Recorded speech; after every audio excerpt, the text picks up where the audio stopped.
Irene, lo que me puedas contar, había una ultimísima información que tiene que ver con los grandes protagonistas de todo esto, siempre supuestamente a la que tú has accedido, ¿no?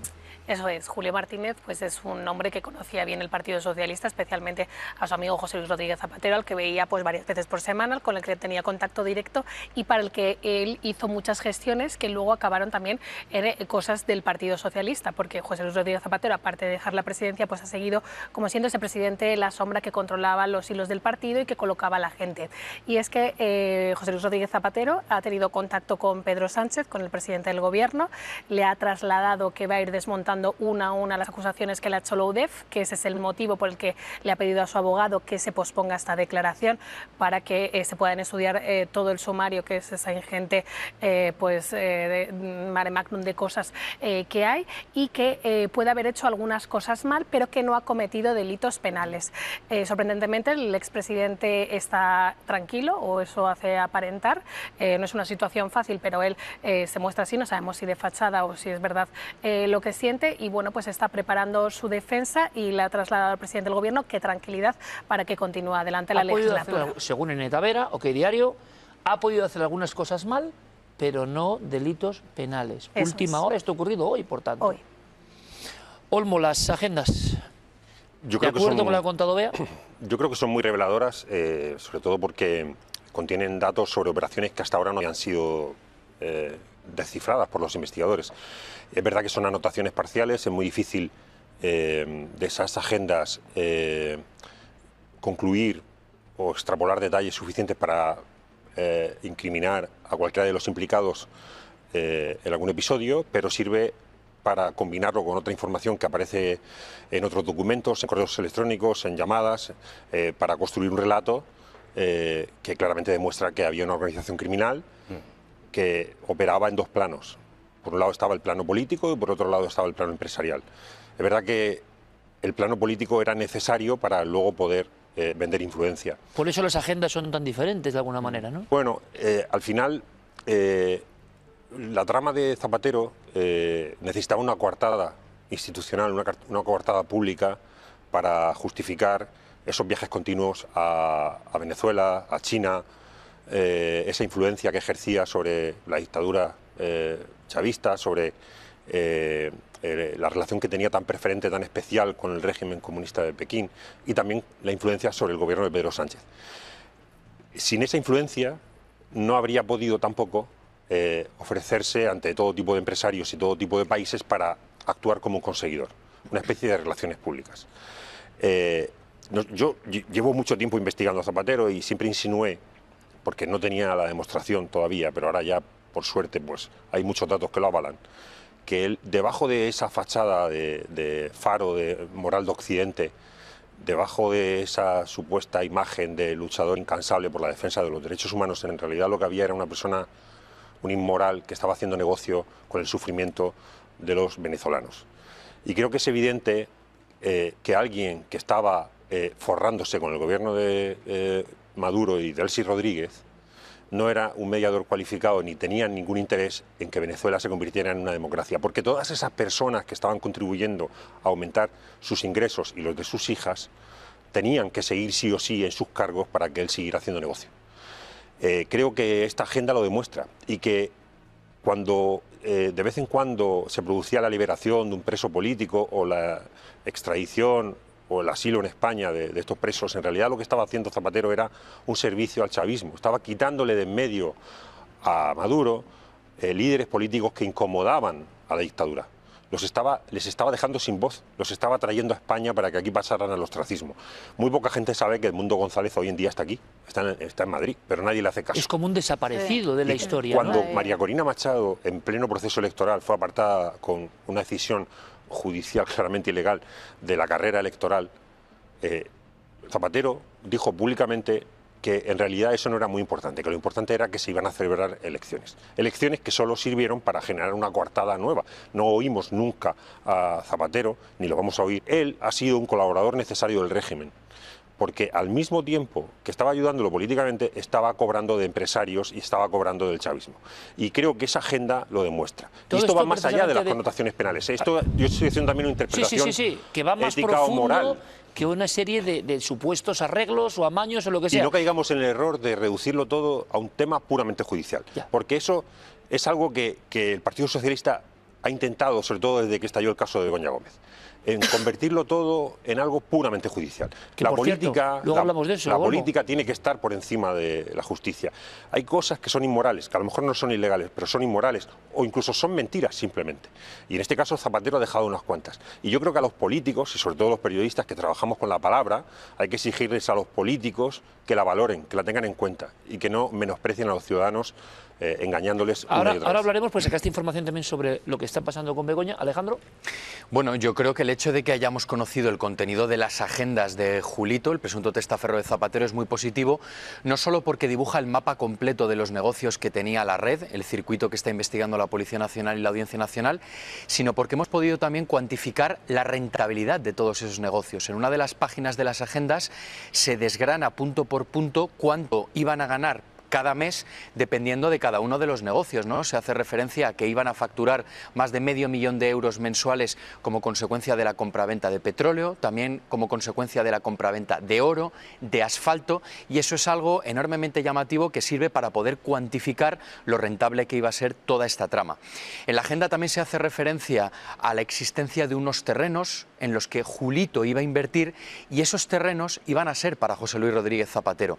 El expresidente del Gobierno le encargó que hiciera una serie de inversiones inmobiliarias al noroeste de la Comunidad de Madrid. Eran unos terrenos que estaban ubicados muy cerca de un centro comercial, se iba a construir en una zona próxima a un hospital, y el objetivo de la trama era invertir el dinero para que luego esos terrenos de alguna manera se multiplicara su valor, poderlos vender, dar un pelotazo y que todo esto, que de todo este dinero se pudiera beneficiar José Luis Rodríguez Zapatero. Esto es el PSOE que habla del problema de la vivienda. Con Zapatero parece que el problema de la vivienda se soluciona. Irene, antes de escuchar a Lorenzo, y podemos intervenir en cualquier momento, ¿tú has tenido contacto con este hombre? Que yo estoy pensando ahora, fíjate Lorenzo, cuando en Trambasaguas hace las famosas fotos de la reunión en el Pardo con los mocasines, ahora todo cobra como otra sensación, mi impresión.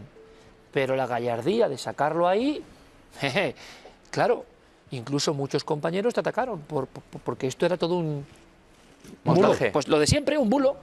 De repente, Julito Martínez, el hombre que esconde fajos de billetes como que no hubiera un mañana, es otra dimensión. Y fíjense lo que les voy a decir. El sistema, llámenle sistema lo que quieran, el sistema donde se incluye a toda la prensa ya ha admitido eso. Pero cuando en Trambasaguas se juega el pellejo para sacar una información, y le ha pasado, y a todos los compañeros, no pocas veces, y me moriré diciendo esto, porque esta es la gracia de Horizonte, y porque Horizonte es lo que es, este club de prensa. Los periodistas que no miraron al otro lado, no era sencillo en ese momento. Te puedes sentir presiones de todo tipo, parecía todo muy raro, parecía Lorenzo de película, lo del Pardo, que se hago footing, que se... Perfecto. Y él se arriesgó y lo sacó, como pasó con otros personajes de esta trama. Pero tú no sé si tienes noticias, Irene, nos vienen diciendo últimamente del estado depresivo de este hombre clave ahora mismo en toda la trama. Sí, bueno, él es el estado de shock, pues eso que no se imaginaba nunca estar en la prensa ni nada, pero sí que se está viendo muchas de las cosas que a mí, por ejemplo, me contó, que él, por ejemplo, también intercedió muchas veces en la liberación de presos de Venezuela para traerlos aquí. Incluso Julito admitía que también estaba en eso. De hecho, me dijo en concreto un caso de un periodista de OK Diario que fue para allá, en las elecciones de Venezuela, que fue arrestado y que él hizo gestiones. Nosotros tenemos otra versión y yo tampoco me creía eso y le decía, bueno, eso es más bien de José Luis Rodríguez Zapatero lo que nos está vendiendo, que en vez de estar haciendo lobby, sino que está liberando presos allí en Venezuela, que está haciendo poco más que una labor humanitaria. Julio decía que era él también el que tenía contactos y el que ayudaba al presidente a hacer este tipo de cosas. Y es que estas agendas revelan el gran poder que tenía él institucional en Venezuela, no solo un poder empresarial, le tiene unos contactos impresionantes, incluso llegan a hablar de contactos de inteligencia, porque él siempre estaba ahí. Iban juntos a Venezuela, viajaban en el mismo avión, viajaban en un avión del chavismo, el cual le ponía el régimen a los dos, que les recogía a República Dominicana, donde habían ido en un vuelo comercial para no levantar sospechas. ¿Por qué el chavismo te pone un avión privado, Lorenzo, a tu disposición? Os lo pregunto a todos. ¿De dónde viene eso? ¿Por qué? El chavismo te pone un avión privado a tu disposición porque tú eres un agente del chavismo. Es decir, y eres un agente cualificado porque tienes unas pretendidas credenciales democráticas que para una dictadura son absolutamente útiles de cara a limpiar y blanquear su imagen en el exterior. Desde este punto de vista, hay que recordar, la oposición venezolana, cuando tú hablas con ellos, tengo muchos amigos, algunos de ellos todavía en la cárcel, a pesar de esta gloriosa presidenta que tiene Venezuela, que sigue teniendo a cientos de individuos en las cárceles, te decían que el régimen venezolano eran 4, cuando estaba Maduro. Maduro, los 2 Rodríguez, Delcy, su hermano, Diosdado Cabello, y el 5, nuestro glorioso expresidente del gobierno. Eso es lo que tiene en la cabeza claramente la oposición venezolana cuando hablaba de este asunto. Y luego, es verdad que lo que comentaba Joaquín y lo que comentabais que es muy importante, que es la proyección de negocio, ¿no? Esta proyección de negocio que hacen en las agendas que hemos tenido conocimiento. Pero hay una cosa previa, esta es la proyección, pero ya ha habido negocio. ¿Cuánto negocio ha habido? ¿Dónde están las 27 maletas famosas que trajo Delcy en aquel avión? ¿Dónde están? Han desaparecido en el éter. Y parece ser que el que fue, obviamente, a recoger esas maletas es el señor Ábalos, que lo tenemos en estos momentos procesados. Y me consta que cuando le preguntaron a alguien del entorno del señor Ábalos ese día que cómo había ido José Luis a verse con esta señora, la respuesta de ese alto cargo del Ministerio de Fomento fue decir, oye, es que se lo ha mandado el jefe. Entonces, no hay líneas de separación entre la actitud del gobierno y la actitud de ZP. ZP ha tenido un peso político absolutamente extraordinario en este gobierno hasta antes de ayer. Tenemos que recordar que lo tuvieron en 5 mítines en la campaña andaluza. Ha tenido una influencia absolutamente brutal y no solo eso, es el inspirador ideológico de este gobierno. El guerracivilismo, la ruptura de la transición, la introducción del cambio de régimen empieza con él. Sánchez es un directo discípulo de Zapatero, por eso esto les destruye, porque se han quedado sin referente. Felipe ha desaparecido de la escena, Felipe es un traidor, ¿no? Es un malvado burgués de derechas. Les quedaba el santo varón, el San Francisco de Asís laico, y se les ha caído. Entonces, si además se ha caído no camino de Damasco viendo la luz, sino se ha caído cargado de joyas a la Bocasa, el problema es realmente extraordinario. Bocasa, menudo personaje saca usted. Las joyas, precisamente, luego tendremos información sobre qué está pasando con ellas. Se ha dicho de todo, ¿no? La portavocía de Zapatero decía que valían 30.000 euros, ¿no? Entre 30.000 y 50.000, cosa que si son buenas y un joyero las ve, sabe que ni siquiera uno de esos solos collares vale 30.000 euros. Es más, yo por curiosidad he estado incluso metiendo esas fotografías para ver si habían salido en subastas internacionales y no hay. No han salido en ninguna subasta internacional. Sí que es cierto que parecidas de menor valor, Ansorena, la casa Ansorena aquí en Madrid sí que ha sacado algunas joyas como estas tiaras y estas pulseras, estos brazaletes, estos collares que incluso tenían menos piezas y estaban alrededor de 250.000, 300.000 euros. Con lo cual no estamos hablando de 30.000, 50.000 ahora. Sonsoles tendrá que llevarlas, al parecer, y un joyero va a verificar el valor de cada una de estas joyas. ¿Por qué no se ha hecho ya?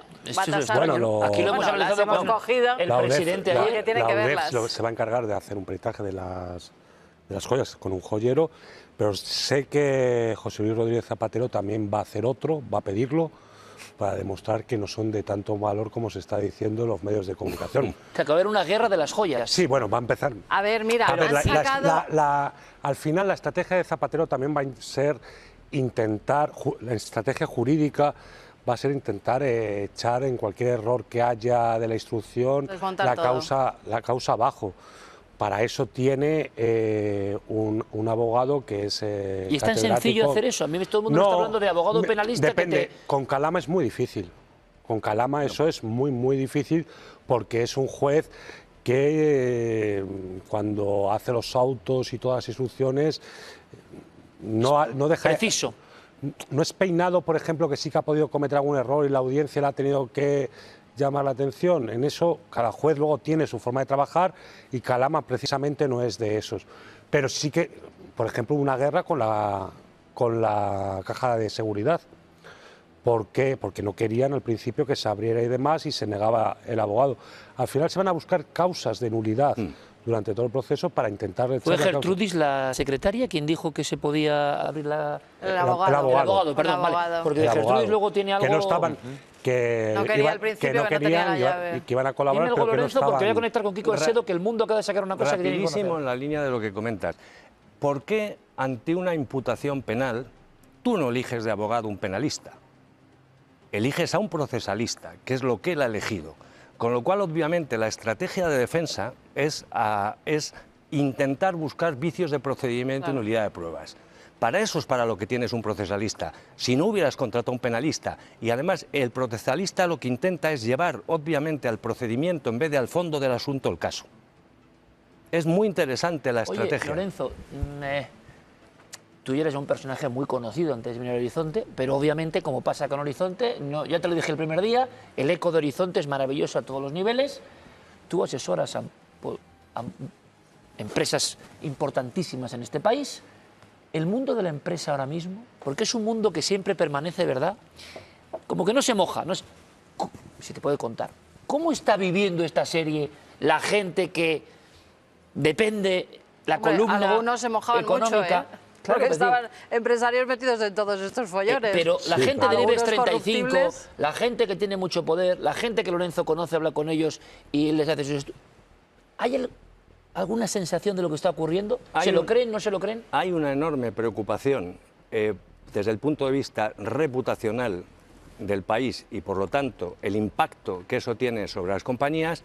Y hay una cosa que es cierta, es decir, todo el mundo pensaba, entre comillas, o la inmensa mayoría de la gente pensaba que Zapatero era un loco revolucionario, un idealista de los malos, ¿no? Y tal. Y nadie se pensaba, en efecto, en términos generales, en el mundo en el que hablamos, que podía estar envuelto en casos de este tipo. Ahora lo que se ha producido es una mezcla de estupefacción con horror y un escenario de expectación en la que todo el mundo lo que te dice básicamente en el mundo económico es que cuanto antes se acabe esto mejor, porque no es bueno para el país que esto se prolongue de manera indefinida. Pero sí que hay grandes empresarios que sí que tampoco les pilla por sorpresa, que se veía venir con el tema de Venezuela. Pero... O sea, ¿Grandes empresarios que ya sabían que llovía sobre mojado? Sí, sí, sí. O sea, que esto tenía... Que es que era imposible que todas las gestiones de Zapatero con Venezuela fueran de una forma altruista cuando siempre iban a favor del régimen.